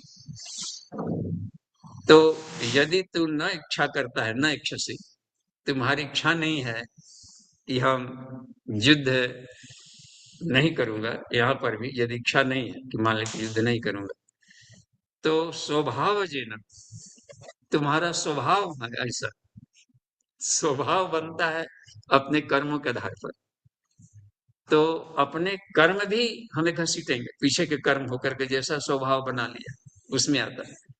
तो अब यह है कि क्षत्रियत्व का उसमें स्वभाव आ गया, अहंकार, देखते ना, तो उसका स्वभाव बचपन से ही धनुष तीर से खेलना, वो करना, राजाओं के साथ में जाना, राज परिवार की व्यवस्था देखना, एक तरीके से एक लंबी संस्कार बस करते करते वो क्षत्रियत्व का स्वभाव उसका बन गया, स्वभाव। या तुम्हारा जो कर्म होता है, मान लीजिए कोई क्रोधी स्वभाव का है, अब बना लिया है रग रग में, तो जहां अपसेट होगा क्रोध करेगा ही करेगा। तो इसलिए उनके वो बिच्छू का काम ही है डंक मारना, तो संत क्या है, तो संत है अपना तो छान काटा ही लेगा, तो जानता है, तो इसलिए अपसेट नहीं हो जाता है। तो हर कोई अपने स्वभाव के अनुसार बरतेगा, तो बरत लेगा। तो ये कह रहा है कि स्वभाव जे ना, तुम्हारा जो भी अपने स्वभाव में अपने आप को जो बना लिया है, तुम्हारा जो नेचर है अपने खुद का, मन बुद्धि चित्त अहंकार को स्वभाव कहते हैं, वो कैसा बनाया है, वो पिछले जन्म भी उसमें काम आते हैं, पिछले जन्मों के संस्कार प्लस इस जन्म के फ्रेंड सर्किल, खान पान, रहन सहन, प्लस इस जन्म के शिक्षण वगैरह की व्यवस्था, सब मिला करके एक बना लिया करता है, स्वभाव बनाता है किसी का। तो जो इनहेरिटेड हो पिछले जन्मों से आया वो स्वभाव जे ना, देखते ना, माने एक तरीके से जन्मजात ही है। प्रज्ञोपनिषद में देवर्षि नारद को बता रहा है कि हे नारद, पूछा, इन्होंने कहा कि वरिष्ठ आत्माओं को माध्यम बनाते, तुम वरिष्ठ आत्माओं को खोजो। तो कैसे हमको, इतने बड़े संसार में कौन वरिष्ठ आत्मा है, बिना उसको जांचे देखे हम कैसे जान जाएंगे, बिना परीक्षण किए हुए, और एक एक आदमी परीक्षण करने में ढेर सारा टाइम लगेगा। तो एक बड़ा अच्छा बना दे, तुम इस बात को घोषणा करो, कुछ डमरू वाला डुगडुगी बजाता है, मदारी आ गया, मदारी आ गया, तो तुम इस बात की कहीं पर घोषणा करोगे कार्यक्रम में, तो उसने कहा कि मौन स्थातुम न शक्ष्यन्ति पूर्व संचित संस्कार, जिसके दिमाग जो पूर्व संचित संस्कार वाले हैं वो दौड़ कर आएंगे ही आएंगे। तो कहीं भी आवाहन होता है, कहीं पर सब लोग नहीं जाते हैं, उस नेचर वाले व्यक्ति पहुंच जाएगा। तो ये स्वभाव जन हुआ इस तरीके का, तो उसको स्वाभाविक रुचि है, जिससे संगीत प्रेमी है, संगीत है, पिछले जन्मों से भी संगीत में रुचि रही है, तो वो जहां संगीत की बात आएगी उसका सब काम छोड़कर उधर ध्यान जाएगा ही जाएगा। तो इनका स्वभाव है तुम्हारा क्षत्रियत्व का, और तुम्हारे संस्कार ही है युद्ध युद्ध, जो लड़ाकू स्वभाव का तू है। तो कुछ ऐसे भी आएंगे युद्ध में, ऐसे माहौल आ जाएगा जहां भी कौरव पक्ष वाला कोई तुमको ललकारेगा तो तुम किसी का नहीं सुनेगा, हम जानते हैं तो किसी को नहीं सुनेगा, अभी भले जो कुछ चल रहा है यहाँ पर, लेकिन तुम्हारा स्वभाव है कि तू नहीं सुनेगा, तू लड़ेगा ही लड़ेगा, तुम्हारा स्वभाव लड़ा देगा तुम्हारा ऐसा नेचर। देखते हैं कभी कभी अचेतन मन में दबे पड़े संस्कार, वो उसको कैसा होता है कि वो कभी हेल्पिंग एटीट्यूड के रहे हो आप मान लीजिए, और कोई परिस्थितियां ऐसी आएगी तो परिस्थितियां प्रकृति भी कैसे उठा लेते। एक उदाहरण हमको मिला था, ये अखंड ज्योति में गुरुदेव लिखे थे कि टॉर्नाडो आया, तूफान, समुद्री किनारे बता रहे हैं, तूफान आया, सब लोग भाग भाग करके घर में भागने लगे, भागो घर में आ रहा है तूफान, नहीं होता इधर दूर से। और एक घर में था व्यक्ति, उसको प्रेरणा जाती समुद्र की तरफ भागो, ठीक उल्टा, बाकी सब लोग भाग रहे हैं घर की तरफ, और एक आदमी ताबड़तोड़, नहीं तो अभी भागो समुद्र की तरफ जाओ। खुद ही नहीं पता चल रहा है कि क्यों क्यों ऐसी प्रेरणा बन रही है। देखिए कैसे प्रकृति करा रही है, उसका स्वभाव भी हेल्पिंग एटीट्यूड का रहेगा, उसी को दोनों चुंबकत्व काम कर रहा है। चुंबक लकड़ी को नहीं चुंबेगा, लोहे लोहे को ही चिपकाएगा। तो वो पूछे अरे कहाँ जा रहे हो यार, रुको रुको, तब तक से निकल के भागा और चला गया समुद्र किनारे, और वहां देखा कि एक डूब रहा था समुद्र में, कोई नाविक है कि डूब रहा था, हो सकता है कि ईश्वर भक्त हो या कहीं पर उसको उसके संस्कार, अब उसको बचाना है। बचाना है तो प्रकृति ऐसे व्यक्तियों की तलाश कर रही है माध्यम बनाने के लिए जो समीपवर्ती हो। हर जगह बिखरे रहते हैं संत महात्मा, हर घर में है, हर जगह है, धरती कहीं बांध नहीं रहती, कण कण में है, नहीं कोई मिलेगा तो किसी वस्तु का काम करवा लेगा ईश्वर। तो वो उसमें से देखा कि अब चिल्ला रहा है कि बचाओ बचाओ जैसा, ईश्वर को आवाज लगा रहा है, तो देखा कि एक डेंगी भी पड़ी हुई थी सामने, उस पर बैठा, डेंगी बिना पतवार के ही जाने लगी। देखिए न चप्पू चलाना, धार में भी उछलते उछलते वहां पहुंच गई, इन्होंने उसको टांग के अपने पर रखा। जब ठान लिया तो व्यक्ति इसको नहीं धन्यवाद दे रहा है, ईश्वर को कि आपने बचा लिया, ईश्वर मगन है इसको देख करके, और सीधे अपना उनको ले आए किनारे। अब तब बिल्कुल नॉर्मल हो गया, फिर चला गया। ये स्थिति हमको एक बार आई थी, ऑफिस में काम कर रहे थे, स्टेटिक्स में कुछ कर रहे थे, हमको ये था कि 1:30 बजे आया करते थे, प्लेटफॉर्म के पास मूंगफली देता था, उन दिनों हम नमक नहीं लेते थे, 3 दिनों की बात, और यहीं करीब 81-81 के आसपास में। तो वो उस समय तो फिर अभी सोचे थे, अभी टाइम था कि अभी करीब हम जाते थे 1:15 से, लेकिन अभी 1 ही बजने को था इधर, कभी तो टाइम है वहां जाने का। तो तब तक से भीतर से एक अंधड़ तूफान जगा कि नहीं अभी ही जाए।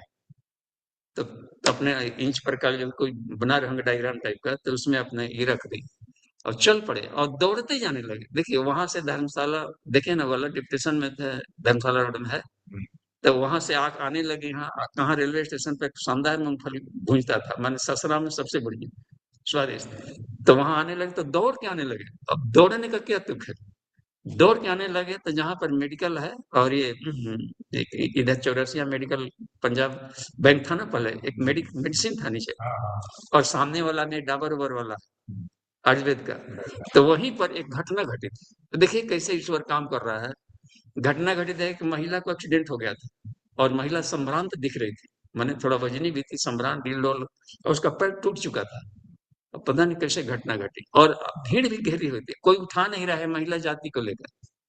तो हम गए सीधे जाकर देखे क्या, रिक्शा वाला कॉल किया, रिक्शा वाला अपने से टांगे तो जैसे रुई की तरह उठ गई, भारी भरकम, जैसे भीतर में कोई आवेश आया, रुई की तरह उठ गई, उस पर रख दी। अब सीधे कहीं किसी को अस्पताल ले जाओ, और उसको पैसा देने लगे तो सामने मेडिसिन वाला है, उन्होंने कहा कि महात्मा जी आप रुकिए, शायद पीले पहने होंगे इसलिए बोल दिया होगा, तो हम पैसा हम दे देते हैं। उन्होंने पैसा दिया, और एक और को बस उनके साथ में एक और महिला थी क्या, तो वो अस्पताल ले गए। उसके बाद हम देखे कि दौड़ना बंद हो गया। देखे ना, तो ये एक मिला है कि ईश्वर किसी को मदद करना चाह रहा हो तो वहां के समीपवर्ती चीजों को माध्यम बनाता है, तो किसी को भी बना लेगा माध्यम, तो उस समय अवश्य हो जाएगा, अवश्य होकर कर लेगा, देखने कि नहीं अवश्य अपनी। तो उस अपने संस्कार और वो जो आवेश रहता है, उसके द्वारा तुम अपनी चेतना बिल्कुल ही तुम्हारी काम नहीं करेगी, कोई और घसीट करके काम करवा लेगा। देखते ही ये हर कोई के साथ जीवन में घटना घटती है, तो उसके ऊपर इन्हीं को विचार करने पर ये पता चल जाता है कि पूरी प्रकृति को, सृष्टि को चलाने वाली कोई और सत्ता है, तो हमारा काम है कि हम समर्पण बस, तो उसमें लागणे मत चित भव, बस मत परा।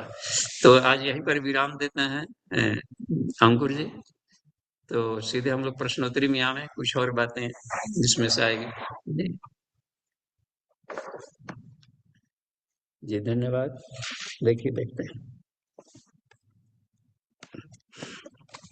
जी बाबू जी। जी। तो कहीं हैंडरेज नहीं है तो देखिए कैसे प्रश्नोत्तरी। जी चैटिंग में एक प्रश्न है। अर्जुन अर्जुन को तो श्री कृष्ण उनका स्वधर्म और स्वभाव को बताने वाले थे, पर हम अपना स्वभाव और स्वधर्म को कैसे जाने? देखिए, अपने स्वभाव, अपने रुचि, मेंटलिटी आ जाता है पढ़ते समय। चलते फिरते उठते बैठते अपने स्वभाव को आदमी, हमारा रुझान, हमारी बुद्धि, तो ये रूप रस गंध शब्द स्पर्श से पता चलता है, क्योंकि इन्हीं से पाला पड़ेगा।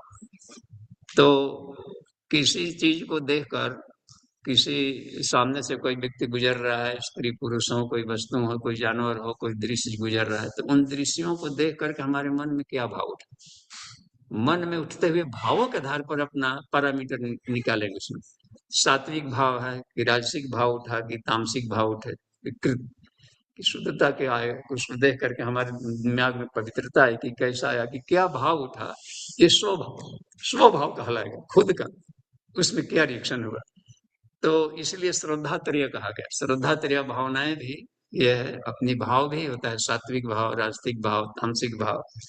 इसमें भोजन स्वाद के आधार पर भी देखेंगे, तो स्वाद के आधार पर आ गया कि क्या हमारे रुझान है, हम चटपटे पसंद करते हैं कि क्या पसंद करते हैं, कि सात्विक पसंद करते हैं, कि हमको अपने ऊपर निर्भर। तो ये पंच तत्वों से शरीर बना है, पूरी प्रकृति ही पंच तत्वों का ये धूल है, भर है, उड़ता हुआ परमाणु सब है, और उसी से बने हुए सारे संसार है। तो उसके गुण ही अपने गुणा गुण से बर्तन, तो गुण ही गुणों को खींचेंगे, आकर्षित करेंगे, सब करेंगे। तो दृश्य देख करके कोई शब्द सुनाई पड़ा कानों में, तो उन शब्दों से हम क्या रिएक्ट करते हैं कि शब्दों में ब्रह्म को ढूंढ रहे हैं। तो यही पर अपना स्वभाव पता चल जाता है। तो जहां पर एक स्वभाव आ गया है कि शब्दों का निगेटिव अर्थ लगा है कि पॉजिटिव अर्थ लगा है, कि उसमें हम अपसेट हो गए कि क्या होगा, तो शब्द तन्मात्राएं बता देंगे कि हमारा, हमको कितना चीज को विचलित किया है। तो मनपसंद चीजें मिली कि क्या हुआ, तो शब्दों का कैसे हम, तो शब्द के आधार पर भी होगा बस, कि हमें हर शब्दों से हम प्रियत्व का लाभ ले लेते हैं कि नहीं, तो ये समझिए कि मत चित्त हो रहा है। तो उसमें बात आती है, तो शब्द हमको इरिटेशन करते हैं, कि रूप इरिटेशन करते हैं, कि गंध है, गंध हमें प्रभावित करते हैं, कि स्पर्श प्रभावित करता है, क्या पसंद है, तो इसके वो खुद की पसंद कहेंगे इसको। तो अपने स्वभाव को हर व्यक्ति ही जान सकता है कि हम क्या है। दूसरा जानेगा भी तो पूछेगा ही, तब पूछ कर कि आपकी क्या रुचि है, क्या खाना खाएंगे, ना पूछता है। घर में भी कहीं जाए तो क्या बना था, क्योंकि वो उसका पता नहीं है, किसी को डॉक्टर भी कभी पता नहीं है, पूछेंगे तो आप ही से पूछेंगे कि नहीं तो क्या बात है, तो कहना पड़े सर जी देखिए हमारा पेट खराब है, कि आँख खराब है, कि कहाँ दर्द है, तो उसके आधार पर वो अपना अर्थ लगाएंगे कि किन किन कारणों से होता है। तो हर व्यक्ति अपना स्वभाव और अपना रुचि खुद ही जानेगा। तो अच्छा, स्वधर्म का मतलब ये हो गया कि अब इस मेंटेलिटी में हम क्या कुछ करते हैं, हमारे जी पर जिम्मेदारियां कितनी है, वो स्वधर्म हो गया। तो और ये है अपने स्वभाव के अनुसार में रहते हुए, अपने रूटीन में रहते हुए हम ईश्वर को कैसे पाओ। तो पूरी सडन चेंज तो नहीं करेगा, स्वभाव सडन चेंज नहीं होता, तो उसमें थोड़ा सा लचीलापन लाने का अभ्यास किया जाता है। 100% एक ही बार करेंगे तो टूट जाएगा, तो थोड़ा थोड़ा, कोई बात नहीं, ऐसे ऐसे ही करें। देखिए, इसलिए उपनिषद बहुत सारे बन गए। किन्हीं किन्हीं को नहीं, हमको प्राणायाम में नहीं मन लगता है, दर्द लगता है, तो ठीक है, बिना प्राणायाम वाला पालें। ऐसे नहीं कि ईश्वर प्राणायाम से ही मिलेगा। आसन नहीं होता है तो नो प्रॉब्लम, बिना आसन का पालें। तो ईश्वर जब कण में घुला हुआ है तो किसी को नो प्रॉब्लम, वो जो इसके ढंग से इसके पाले। तो अपने स्वभाव के अनुसार भी पाया जा सकता है, उसमें करके सिर्फ मत चिता, मत परायण बना जाए तब। जी, मत परा, मत भक्त। कुछ स्पष्ट हो रहा होगा, पता नहीं। उनका तो है नहीं स्पीकर। चलिए जी, ठीक है, तो जी बाबू आगे जी, हैंडरेज देखें हम लोग। विष्णु जी का अंकुर जी, कुछ तो विष्णु जी का आपको क्वेश्चन है। सरल समझ में कुछ तो बात जरूर स्पष्ट हो गई होगी कि कैसे मत पर जाने, स्वभाव कैसे समझे। जी जी बाबू जी। हाँ, देखते हैं आगे। जी विष्णु जी अपना प्रश्न पूछिएगा। विष्णु जी को अनुमति मिली है। विष्णु शर्मा जी शायद पुणे से हैं। जी सादर प्रणाम बाबू जी। जी प्रणाम। बाबू जी, ये गीता पाठ जो कर रहे हैं हम लोग, इससे एक चीज समझ में आ रही है और थोड़ा सा कुछ विचार भी ऐसा हो रहा है कि ये जैसे अर्जुन थे, अर्जुन को उसके अंदर में उतनी शक्ति थी और उतना मैच्योर था। उसके बाद वो द्वापर युग था और उसमें उनको आगे बढ़ाने वाले, शिक्षा देने वाले, ज्ञान देने वाले साक्षात भगवान कृष्ण थे और उनकी ध्वजा पे बजरंगबली विराजमान थे। तब जाके उनको मुक्ति बोलिए, सद्बुद्धि बोलिए या कर्म की प्रेरणा बोलिए, वो उनको मिल पाई। आज के कलयुग में हमारे पास न तो हम अर्जुन है और न हमारे सामने साक्षात कृष्ण है, तो ये स्थिति थोड़ी अलग है। तो इससे जो समझ में आता है, मेरे को ऐसा लग रहा है कि आज का ये युग है वो कलयुग है और इसमें हम सभी अर्जुन हैं और हमारे सामने जन्म से लेके आज तक कृष्ण एक रूप में नहीं अनेक रूप में आए हैं। अब जैसे मैं आपकी प्रशंसा नहीं कर रहा हूं, जैसे आज की डेट में आप हमारे लिए कृष्ण हैं, हम अर्जुन हैं, अपने आप को अर्जुन मानते हैं तो, और बचपन से यदि चलते हैं तो सबसे पहला कृष्ण हमारे लिए हमारे माता पिता, जिनको हम पूर्ण समर्पित करते हैं तो अच्छे रास्ते पे जाते हैं और थोड़ा विरोध करते हैं तो गलत रास्ते पे चले जाते हैं। फिर उसके बाद अगला शिक्षक आता है हमारी लाइफ में, वो हमारे लिए कृष्ण हो गया। आपके लिए कृष्ण थे परम पूज्य गुरुदेव। तो हमेशा स्थूल रूप में कोई ना कोई लगता ही है, चाहिए ही होता है। किसी का परम पूज्य गुरुदेव हो सकते हैं, किसी के लिए आप हो सकते हैं, किसी के लिए मुरारी बापू हो सकते हैं, किसी के लिए रविशंकर हो सकते हैं और किसी मुसलमान के लिए मस्जिद में बैठा हुआ मौलवी हो सकता है। तो स्थूल रूप में हर एक अर्जुन है और उनके सामने जो गुरु है या मार्गदर्शक है वो उनके लिए कृष्ण है। यही आज का जो गीता का जो आपने पढ़ाया, उससे ये मन में ऐसी प्रेरणा आ रही है, तो ये विचार आया, ये गलत है कि सही है, ये आप ही थोड़ा क्लियर कर पाएंगे। नहीं, बिल्कुल आपका सही है। और देखिए हम भी या जैसे मान लीजिए कि उनके लिए गाइड कर पा रहे हैं जो कि हमारी ड्यूटी से जुड़ा है, जैसे पंचकोश साधना से जुड़ा है। तो इस साधना फैकल्टी के लिए ही हम केवल शिक्षक बने और उसमें भी जहां तक अपनी पकड़ है उतने ही भर हम गाइड कर सकते हैं। इससे अलग विषय वालों के लिए तो हम बिल्कुल फालतू। तो एक ही व्यक्ति हर जगह सेट नहीं होगा। अब जैसे मान ली कि नट बोल्ट भाल्टू है गाड़ी का पार्ट है, तो खाने में तो काम आएगा नहीं, तो वहां पर तो सारे बेकार हो जाएंगे। गाड़ी उधर 12 को इधर चले भोजनालय व्यवस्था। तो यहाँ पर सार्वभौम सिर्फ एक ही सत्ता है, ईश्वर है जो उसके साथ है। तो वहां पर कृष्ण भी हैं तो अर्जुन के लिए थे भले, या भीष्म पितामह के लिए इष्ट थे, लेकिन वही शिशुपाल रोज गालियां देता था सब। तो किसने कहा कि एक ही व्यक्ति पर सबकी श्रद्धा नहीं रहेगी, वो उसकी मनोभूमि के अनुसार यदि हम काम आ रहे हैं तो ठीक है, यदि किसी का हम काम नहीं आ रहे हैं तो हम बिल्कुल कीड़े कचरे हैं, फालतू है।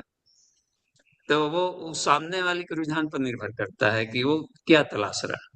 तो वहां जाएगा जहां पर ईश्वर उसको उस रूप में दे देंगे कहीं ना कहीं पर। तो हर कोई अपनी श्रद्धा के अनुसार ज्ञान मिलता है। जब श्रद्धा जिस दिन खत्म हो जाएगी तो कृष्ण के प्रति श्रद्धा है तो कृष्ण का ज्ञान समझ में आएगा, कृष्ण के प्रति श्रद्धा नहीं है तो बिल्कुल ही दूर, वो गीता को बिल्कुल फालतू मानेगा। कह दिए कि नहीं, हमको वहां कहना ही मत गीता जहां पर जिनको हमारे प्रति श्रद्धा नहीं है। श्रद्धावान लगते ज्ञान। तो माता पिता के प्रति श्रद्धा है तो माता पिता की बात मानेंगे, सेवा करने में अपना सौभाग्य समझेंगे। और माता पिता की श्रद्धा नहीं है तो अनेकों लोग हुए हैं जो माता पिता को कैद में डाले, कंस जैसे लोगों को कैद में ही डाल दिया और तंग करने लगा। तो वो सब श्रद्धा पर निर्भर है। तो जहां पत्थर के प्रति श्रद्धा है मूर्ति में, तो मूर्ति सब करा देगा। तो एक श्रद्धा विज्ञान है जहां पर उसी को समर्पण कहते हैं, उसके आधार पर समर्पण होता है। श्रद्धावान लगते ज्ञान, वो पत्थर से भी पालेगा और रस्सी से पालेगा, दत्तात्रेय मकड़ी घोड़े किसी से भी पाल लिया। तो श्रद्धया अग्नि समिधते, बस। तो कृष्ण के प्रति इस अर्जुन की जब श्रद्धा आई, तब जाके अंत में कहा, बातें समझ में आ गई, तो सदा ही करी से वचनम, तब आपकी बात आएगी आगे चल करके। तो वो श्रद्धा बहुत बाबू, महत्व की चीज है। जी जी बाबू, ये तो बिल्कुल सही है। बिना श्रद्धा के और बिना समर्पण के कोई किसी को कृष्ण मान ही नहीं सकता है। हाँ अब जैसे किसी मुसलमान को ही लीजिए, तो मैं इस्कॉन में मायापुर में भी 6 महीने था, तो मैंने वहां देखा बहुत सारे मुस्लिम जो मुस्लिम है, लेकिन उनके बच्चे, उनके जो माता पिता है वो नमाज पढ़ते हैं, मस्जिद में जाते हैं, लेकिन उनके बच्चों ने इस्कॉन में दीक्षा लेके वहां पर वो वहां उनको समर्पित है, उनको गुरु मान लिए। अब ऐसे ही अपने गायत्री परिवार में भी ऐसे बहुत सारे मिलेंगे। तो वैसे ही अलग अलग अर्जुन के अलग अलग कृष्ण है स्थूल रूप में जरूर। तो वो हम लोगों को किसी न किसी को कृष्ण मान के उसको अपने आप को पूरा समर्पण करके ही इस जीवन को आगे अर्जुन बन के निकालना है। जी, बिल्कुल सही। और कृष्ण का दोस्त है, जैसे मान सुदामा के दोस्त है कृष्ण, तो एज ए फ्रेंड के रूप में पाली, सखा के रूप में, किसी बाल सखा के रूप में, मीरा ने पति के रूप में। तो अपने वो श्रद्धा विज्ञान है, वो हर युग में एक समान रहता है। समर्पण है, तो समर्पण ईश्वर प्राणी धाना नहीं, ये तो छूट है, वो युग से प्रभावित नहीं होता। श्रद्धा विज्ञान युग से प्रभावित नहीं होता, एक शाश्वत सत्य है जो हर युग में रहता है, एक समान रहता है। तो श्रद्धा के विज्ञान के आधार पर किसी भी युग में पाया जा सकता है। और कर लेंगे, गाय के प्रति श्रद्धा है तो गाय के द्वारा ही सारे ईश्वर प्रकट हो जाएंगे। ईश्वर कण में जब भूले हुए हैं, तो जहां श्रद्धा है वहां पाएंगे, जहां श्रद्धा नहीं तो सब खत्म। गुरु के प्रति यदि तब को सम्मान रहे भगवान, जिस दिन गुरु में दोष देखने लगे तो श्रद्धा खत्म है, तो ज्ञान क्या हो, तो कचड़े दिखाई पड़ने लगे, तो समझिए कि अब वहां पर प्रगति अवरुद्ध है। और फिर और कोई जहां पर श्रद्धा होगी वहां से ज्ञान मिलेगा। श्रद्धा ही मुख्य कारण है विष्णु जी। जी बाबू जी। और ठीक है, धन्यवाद, आगे बढ़ते हैं। जी बाबू जी, धन्यवाद। नेक्स्ट प्रीति जी, अपना आप अनम्यूट करिए।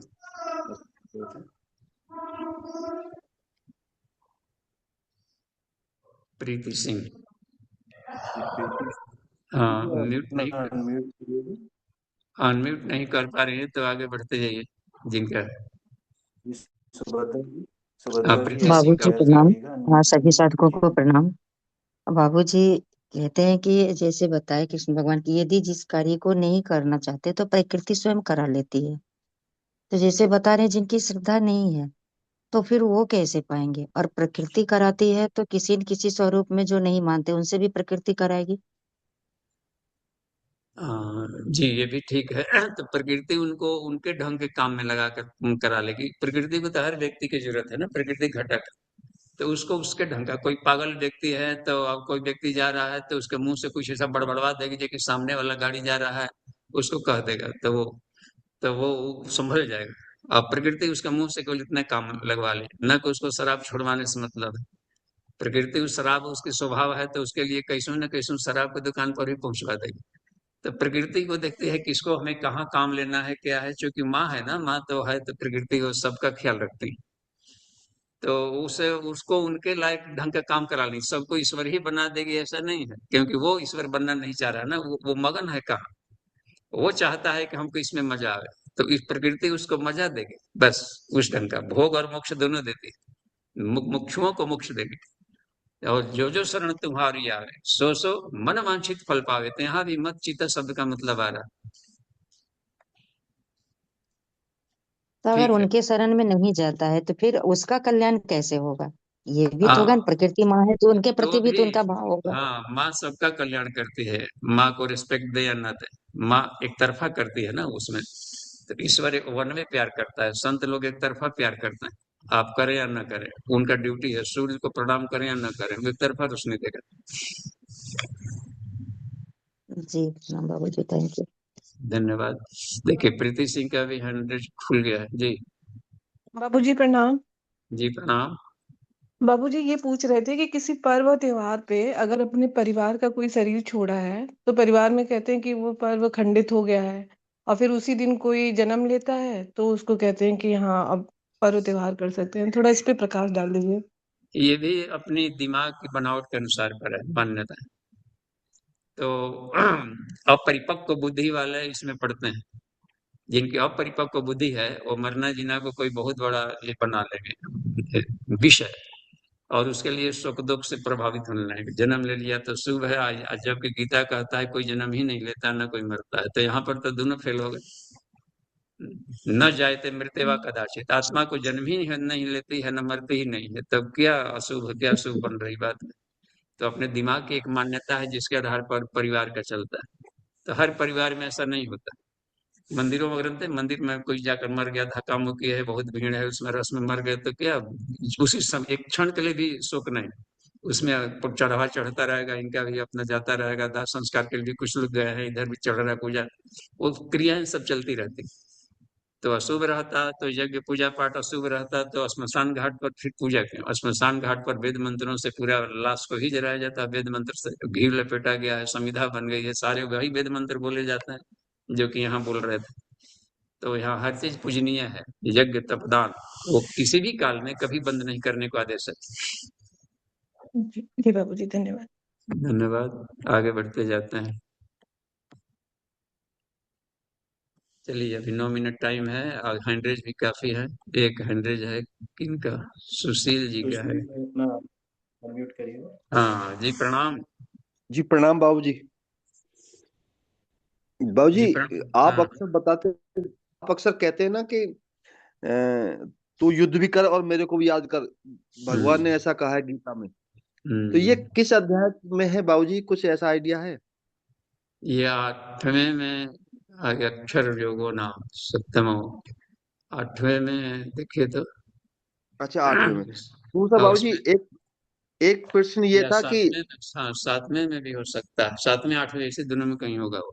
हम जी ये बाबूजी बात ढूंढ नहीं रहे हैं। बन पा रही है उसको तुरंत। यम बाबूजी यम आपके स्मरण भाव, ये लिखते ही तुरंत बता देगा। ये केवल इतने बार लिखे हैं मोबाइल में, हर कोई लिख करके देखें।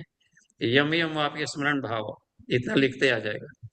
यम यम आपके स्मरण भाव, ये मोबाइल में होता है ना बोलकर, यम यम आपके स्मरण भाव। हाँ, ये देखिए आ गया यम आपके स्मरण। स्मरण भावम श्रीमद् भगवद गीता का श्लोक है, 8वां का जिसका है। अर्थ है कि मृत्यु के 6वां समय जिस भाव या वस्तु का स्मरण करते हैं उसे ही प्राप्त करते हैं। ये जी श्लोक आ अंत गए तो समय में बोलते ही परमात्मा मोबाइल के में, स्मरण की मोबाइल महिमा देवता बताता है। बड़ी अच्छे हैं। इसमें यम वहां पे आ गया 8वें का है 6वां अक्षर ब्रह्मयोग जी नाम। बाबूजी। हम्म। बाबूजी एक दूसरा क्वेश्चन ये था कि उपनिषदों में कहीं पर्यावरण के बारे में भी कहीं है कोई मतलब स्पेशल पर्यावरण के बारे में बोल गया हो, हाँ, एनवायरमेंट के बारे में? प्रज्ञोपनिषद का 6वां मंडल का 6वां 7म अध्याय, अंतिम अध्याय है। उसमें सारे ऋषि परंपराओं का जी बाबूजी। पुनर्जीवन। उसमें जो जिनको चरक ऋषि है तो चरक जी परंपरा को बाबूजी। लेकर चले, जिनको जिनको योग में रुचि है तो पतंजलि परंपरा को लेकर चले, जिनको साधना में रुचि है तो वो साधना वाला लेकर के चले। तो ये है उसमें सब दिया गया। एटॉमिक साइंस वाले कणाद परंपरा को लेकर चले। तो जी। हम्म, मेरा कहने का मतलब ये था बाबूजी कि जो प्रदूषण की समस्या वर्ल्ड वाइड खड़ी हुई है, इसके बारे में कहीं कुछ इंडिकेशन है किसी उपनिषद में? किसका? प्रदूषण, पॉल्यूशन। हाँ, प्रदूषण है ना, पूरे प्रज्ञोपनिषद तो प्रदूषण को ही हटाने की प्रक्रिया है। ऋषि परंपरा इसीलिए है प्रदूषण हटाने के लिए। तो यज्ञोपैथी भी उसमें दिया है, जागोल परंपरा प्लस चरक परंपरा, वृक्षारोपण वगैरह सब कुछ है उसमें। ऋषि परंपरा का प्रदूषण किया ही जाता है। तो वो उसमें आ जाते हैं सारी ऋषि परंपराएं, प्रदूषण हटा करके देवत्व संवर्धन के लिए। तो उसमें जी दिया गया, बाबूजी। और वो भी दिए हैं। देखिए 5वें मंडल में भी देखेंगे, मरणोत्तर संस्कार प्रकरणम में चौथे चौथे मंडल का ये 5वां अध्याय है। उसमें दिया है कि श्राद्ध में इन दिनों इधर उधर पैसा न खर्च करके वृक्षारोपण किए जाए, इसमें साफ लिखा है। जब श्राद्ध होता है ना, ढेर जी सारे पैसे खर्च किए जाते हैं, तो पितरों के नाम पर कुछ पौधे लगाए जाए, 5-10 का ऐसे। तो ये उसमें स्पष्ट लिया है लड़का जी। जी बाबूजी। जी ठीक है बाबूजी। ठीक जी है, प्रणाम बाबूजी। धन्यवाद। आगे बढ़े। इसमें कुछ चैटिंग में इसको देख लीजिए कि जयंती नयन जी का है, उनको भी देख लीजिए क्या है। जी बाबूजी। चैटिंग में प्रश्न है। हाँ, चैटिंग में।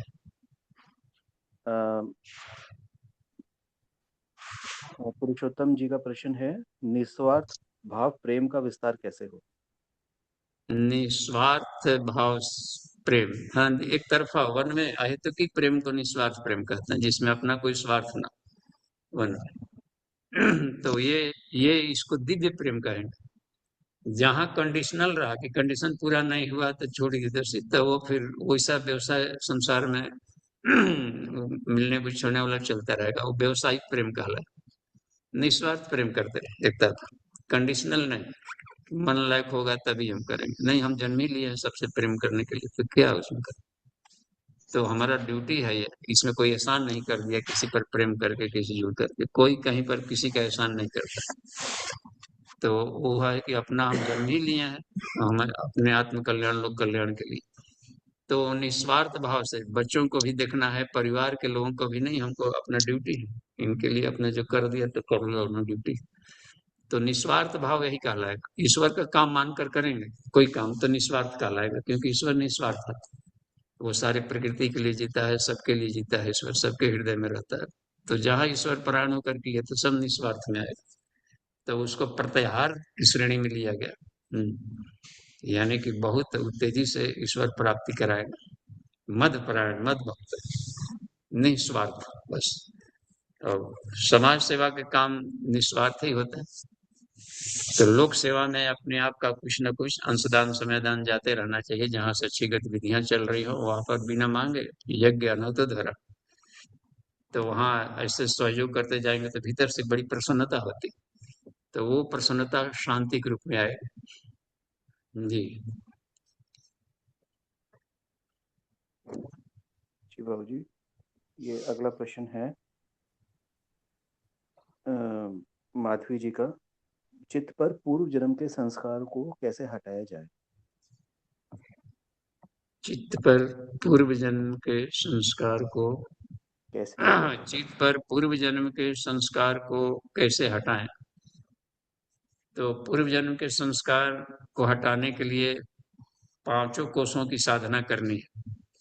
ये बिल्कुल सरल है। अपने 5 शरीर का भी ध्यान रखा जाए। प्राण की परतों में कहीं पर आ गया है, प्रतिभा के रूप में भी आता है। यदि प्रतिभा के रूप में आया है तो प्राण में कोष का, यदि शरीर में कोई रोग दुख के रूप में आया है तो अन्नमय कोष के की साधना से भागेगा। इसमें देखते हैं, इसमें डीएनए तक भी चेंज किया जा सकता है। प्राणमय कोष में प्रतिभाएं आती है। मनोमय कोष में विचार, स्किल डेवलपमेंट, पिछले जन्मों का भी ब्रिलियंट रहते हैं, कुछ जन्म ले लिए तो ब्रिलियंसी आता है सर। संत हृदय है, होकर गया है तो विज्ञानमय कोष के द्वारा उसको कर सकते हैं, उसको और थोड़ा सा उछाल दे सकते हैं, इसमें साधनाएं दी। और हरफन मौला स्वभाव का है, आनंदमय कोष वाला है, स्वतंत्र प्रवृत्ति का है, तो वो है उस तरीके का आनंदमय कोष की साधना है, उससे उसको लाभ लेना। तो इन स्वभावों को संस्कार में ले आने के लिए अभ्यास में यही है, ये सबसे बढ़िया है। आज के युग में तो सबके लिए सरल है, इससे सरल साधना पृथ्वी पर नहीं।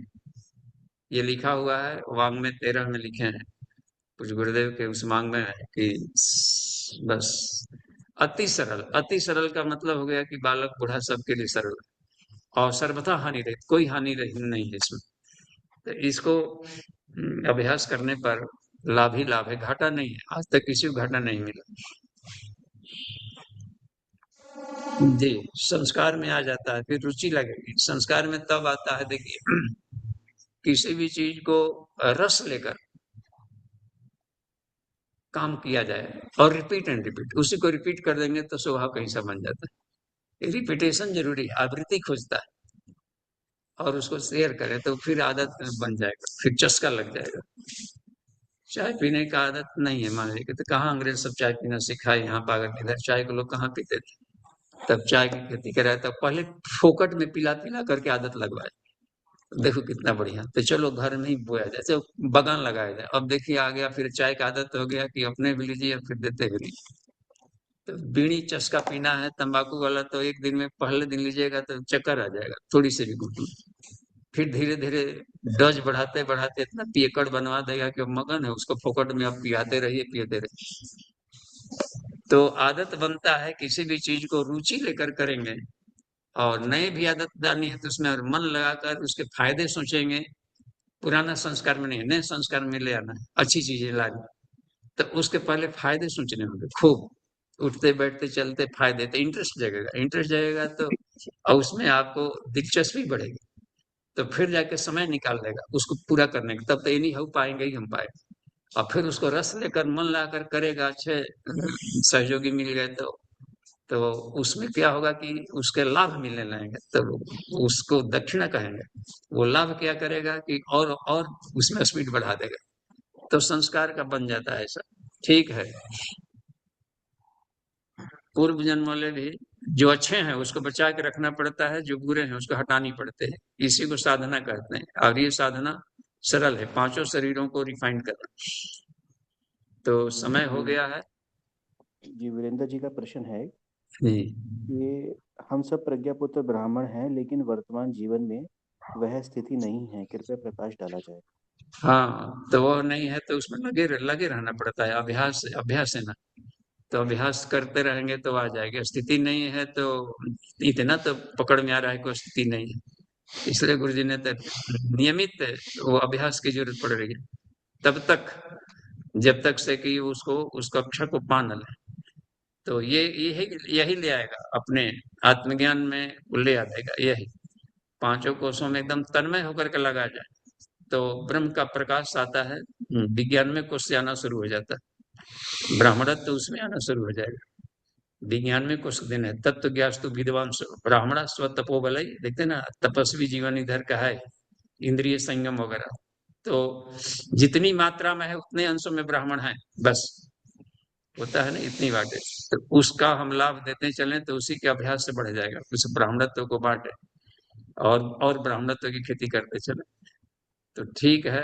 और शांति पाठ अभी कर लेते हैं अंकुर जी। जी बाबू जी। हाँ, ओ